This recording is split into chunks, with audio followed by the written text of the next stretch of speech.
Salam sejahtera. Sesi ini kita akan belajar menentukan sama ada dua pemboleh ubah berubah secara songsang atau tidak. Jom belajar cara menulis ubahan songsang dulu.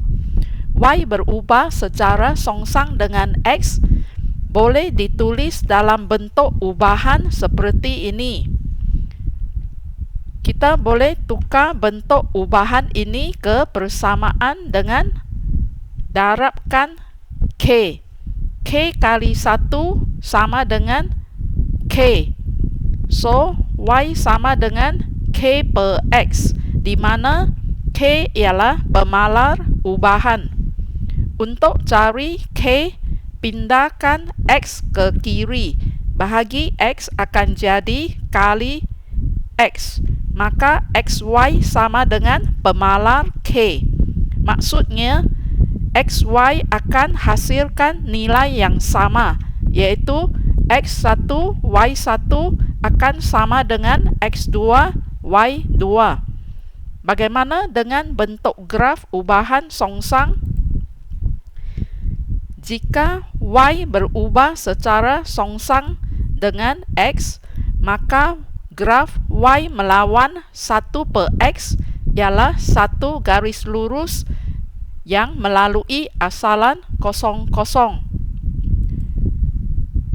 Ini ialah contoh graf ubahan songsang, yaitu Y berubah secara songsang dengan X.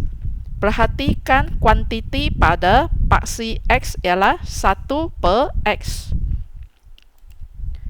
Jom lihat soalan 1. Tentukan sama ada Y berubah secara songsang dengan X.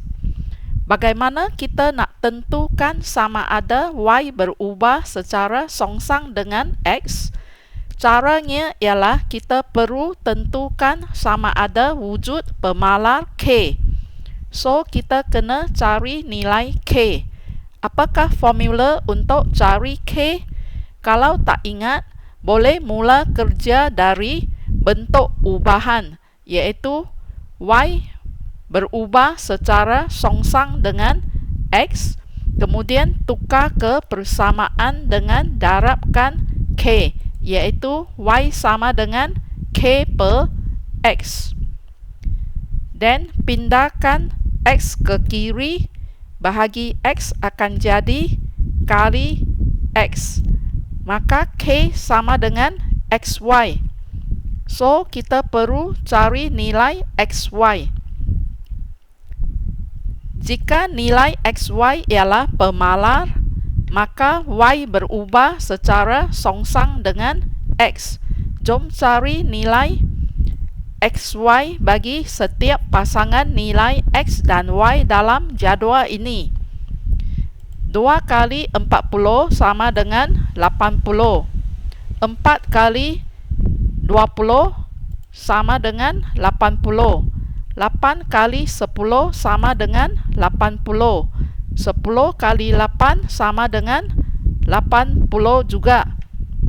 Didapati semua nilai XY adalah sama, yaitu XY ialah pemalar. So, kesimpulannya XY sama dengan pemalar, maka Y berubah secara songsang dengan X. Jom lihat soalan 2. Tentukan sama ada Q berubah secara songsang dengan P. Sama juga kita perlu tentukan sama ada wujud pemalar K dengan cari nilai PQ. Jom cari nilai PQ bagi setiap pasangan nilai P dan Q dalam jadual ini. 5 kali 20 sama dengan 100. 10 kali 8 sama dengan 80. 15 kali 5 sama dengan 75. 20 kali 12,5 sama dengan 250. didapati nilai PQ tidak sama, yaitu PQ bukan pemalar. So, kesimpulannya PQ bukan pemalar, maka Q tidak berubah secara songsang dengan P. Sekian, bye.